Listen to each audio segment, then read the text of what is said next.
special prosecutor no office e dia babe to e judge say Samuel wo mo afrase ya Airbus bribery scandal no wo ye ensanimu ehwehwemu eto bibia ye koba se ne ho ebebo sansem no enya dia sani pakọ no de ne ho beche no anaso obefa ne ho adi ewo kwa bia so special prosecutor Yera Martin Amidu e di nse we se tudwa na watch say e free na wotwe atwam mampani akufo ado e da ne nkrata nyina e de ema no se wo frase na wonye investigation asa ensan wonye mu ehwehwemu no wono anka se nyamre ne adaje pa ya nkrata no wakenkan pa no odu baby and was science and the red pen and what the science and was hase na stem ne wono gase ne nyina di adanse pa wono anka se susu yie pa say corruption e bribery no e yade ebi atimi akoso wo European Aircraft Manufacturing Company Airbus and afenso ne British Serious Fraud Office just you mu ehwehwemu ya ekosi ye nyina da and say amaman ahodo base enum o my Ghana eka ho ebie no so mo ba be pe contract and asa contract e de afiri won no beto ewiem hyen e de afiri wo ma so ye na e wo se wo mu tuaboa mu ade bribe tabrisi kabi e de ebra wansa ansa na contract no wo mo nsa etimi aka na ne nyina da ne say ye se General Bosumi ya wie 31st 2020 ena se amama ahodo enum ya o my Ghana di makotidi mu tintimai ebiem no serious fraud officer no e wo UK wo mo hwehwemu ma ne ebeda di pefe se Airbus one mo no sa amai enum Ghana ka ho no ye kwose e kwakwa kotowiem hyen e de abre Ghana Armed Forces na ansa na wiem hyen contract no Airbus agency no ye mo ensa ebetimi aka no wo mo tabirisi kadwe tepa ya emu odu e de ma abamu empanimfo ebi ansa na sa contract no wo mo nsa eka amomde akwakoma Airbus eti UK kura de wo bu asam no kura sa me Airbus for kwa no 3 billion pounds sterling en watwade atontu so se wo mo entua na ensembe to dwane mampani akufo ado se ne enmanu ya special prosecutor waso no wanya adwuma ye ntisinkete na scandal kro na ehwehwehwemu na special prosecutor Martin Amidu e dia to dwa kire se public officers anasa so ye kro na wo ya na wote anasa wo wono a wodi dream ansa na contract no won so kwa sa company no amoma ye ewiemuhye na wogi ebuamu ade no wo se ekwan bia so niema hodo bia hinta no e yade a obehwehwemu pa na wogina OPS Office of the Special Prosecutor Act ya hyehyɛ 2017 Act 959 so ena wodi eyemu ehwehwemu no erunti wo kire Ghana fo nyina dan san se we ya ba betodwa no ye nya na amanwesem kra ye pentem na ye muatan kra na wontimi enya na dwuma ye kwa ahoma no so na ye ne anti corruption campaign na obi e ba ne sekata so hye proye ne kankan ye dwumu die pa de wo so akokase wo so e kasa de tia set aboloso akwatwetwe enkommo anka aboloso e mo adwumu akwa ba de bakra kase boso ye ne ya dasi papa Yera Martin Amidu e de ababetu dwa se enkrata ne nsaka ya investigations no wo ba be fras ye de kai ya nyi wadwentwe fan free statement o de abetu edwa no ho yo madasiti miya ba how kakra mo wo hu de special prosecutor ori ya kire de ankwanko de asam brena ontu wana mon na omampani ni de ono o de chiri gidigidi na so onye dem na mata so de FM ejuma osado oyen asam bia boto n'anyima odo ofifem na obia di line by line on prebi ntunchan ofide Airbus semi Ghana insure debt biara. Ghana hasn't lost any money. The massam nan krate mo. Otua commission. Dema njuma pilinara eto nyama do kwa wo mo commission. Na commission so wan fa ma aban nipa. FM company no agent otua on commission na ma fraud office wo UK we hunyi de commissioner company ni agent oburma mrama kwande wotua ono no wansam na working commissioner wotua no wa burma ose ono ho na Airbus on pede option time no what can fine no wotia 3 billion euros or so. Now, special prosecutor wa Ghana ha. Asam de nenima sisia suspicion of corruption. Ono no ke de chiri o. Okay, the suspicion of corruption. Now, so unkate the nenima corruption, black and white. Our report him the nenima onto one among. Ono no homan. Now report the American Ghana serious fraud office. Why be? Ghana serious fraud office. Why be? And now a Deloitte and Touche in worldwide investments. Why be? President Kufona Birdo. The more reporting on Australia Sika, where we are billions, Bobo, and on Saturday, what to one a month.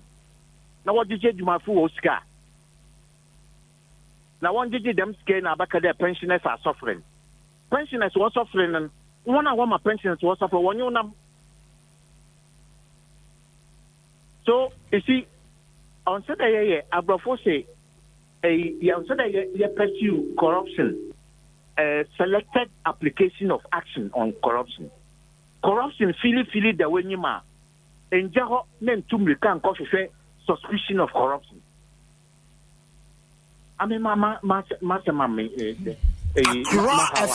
yo, Orabolo said you can suspect say agency need to ya bribe and sign a contract no. Yes, said to me aka. Nkofo wo kra te na say commission. Commission. Obur mamra o makwanda otua. Wan ka the bribe. Yo. Ena opening say kura no ho. Ye duadua mu anu yakwa hunu say special prosecutor. Sa bra na NDC aban ekwa sa contract we say ekwa koma Airbus. Na craft for aeroplane kro no yakwa akoto no. Yera Amidu na ye omani nyina lawyer pani. Enti document a woduro nyina da no ni table so ene kogu ye. Enti so omani eboka o.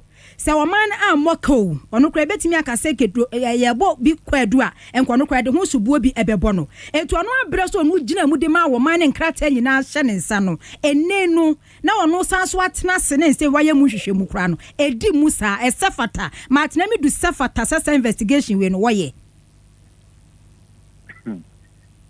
Ebisa sam baby a enchoba kade no ho wod jumadin mu no obasre de one famfa baby fofo ana obeyi no ho afi the majuma no ho FM now me that will be a principled position to take. Me for we say on chair obey them. Ya wo kwan opani ya ba ni say ya wo hwe say de wo ankasa ye kan say suspicion ya suspect say commission mu twia na boro so eti Amidu nkonko chesi criminals wo mu no mpa wo hontema na ye ti Ghana ha say ya we de ya gani ya chi nkurofo bi say excavators abobo ya no ne ade wo makwakoton we de susu ampa so obi akwaje aban bosia akwakoto excavator 12 billion na kwabrane akoton fofofo 50,000 Ghana cedis ya tebiri o Mexico akoto abobo ya se de beboa Ghana mabunu na ya so akwakoton Burkina Faso ni nyina no special prosecutor na adwuma ya mfama no na emom ne ya hwe Amidu adwuma a woye ayarga mahama ayarga wo parliament di eba ye mpanifo kan ya se case we kwan kan hye danye case bia so abe case ene di aba beto su no yensi ni pini yen kase special prosecutor no ye te ye edemajo mahama ne nkrofo mampani akufa de ne nkrofo fom a wo mo kwan ena ho ana yentuma kandam now so ori ya ye de se or your position there. FM. Of there, a excavators na galamse one semia wabe. Special prosecutor on Sedoma obi kachran there on the chill. Nala wate. Or crate no bebre or naman from him. And some wa kodo or ya system. or then to an amount on said option will be catching. And on said all yesterday, own winning. Maybe an winning say and say, and our members of the board, which ya, winning. Yebo tukata se na proya ora boloso onim dia e ma mi bisa we nyina da ne se sa galamse no mo ne ade ye bebe nyina du bebe an nkrofo ka se mampani akufa do kra ene ye hold responsible ene ma agensem ma agege nkrofo excavator so makwa akotoyi anas asada je ne emre akoye investigations apa nkrofo bi huntema wono anka sesi mu pampade krata akoma special prosecutor so investigate ya ante ho hwe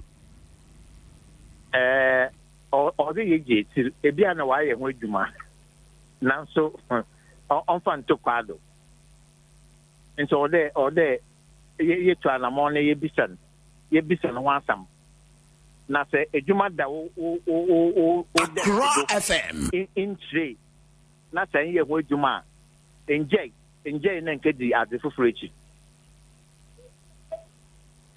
Eti yenya ne sa said ye kunko na ja when de yenhwe kwan na wo hwehwe mu magana ene no ode ye dineti na ye bisa na sam because no office no a public office is a man is can ye de tua na kaw so odo ye djuma dem offer na dem o se na ma oba boa dem mani na mfanya ma bi nhye eyi offender wo table afi en kata nyama bi do Nedi nyama bi ekiri dem a na mreka de the FM wa ba wo yer kan Airbus no nye de company bi wetua abochil company wetua commissioner obur mrama na kwando ntua onu nya asaman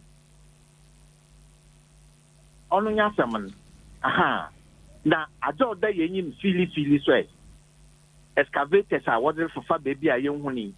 Na nimpe watch a galamsey for gold in order for him. Damanya manina all day, oh ye name some prosecutor name some. Normal public confidence oba no nejuma ori yenum. Accra FM. Se yan kan kira de se all your partisan obi amfama no Airbus de be ne mampani akufa do ankasa to nanu mutuei se won hwehwe mu yi we nso de excavators ya Professor Frimpo Boaten Charles onua wonto no ne ho ahwan Charles Bisu nom ene won no keka ho nyi ono yan function ne nsa eti yan function ne nsa na ebetimi akasa ja woni special prosecutor wo Ghana ha sei ne ayekoso ne enti wo ankasa firi upem ne koye mu hwehwe mu obotum waye obotum wotwa na man wa hwem on said option ma president Oman case ansan with the chief yeah that case wo ho na already chira Accra FM am menjinzi there BBC president woba although je more ye no de ono echi ode nyama oba nyina wo so line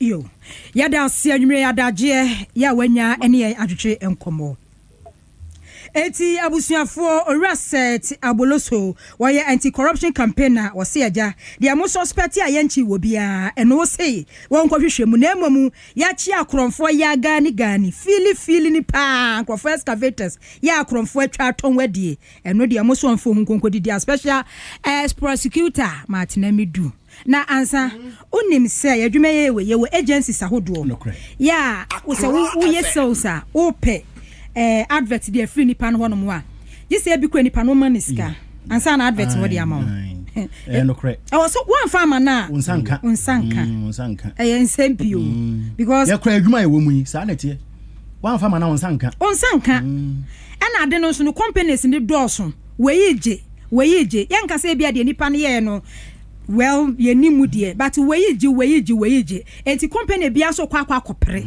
enti oh boss ji we ne farmer me. You have to sacrifice what you have to get what you want. Hey. What you have to get what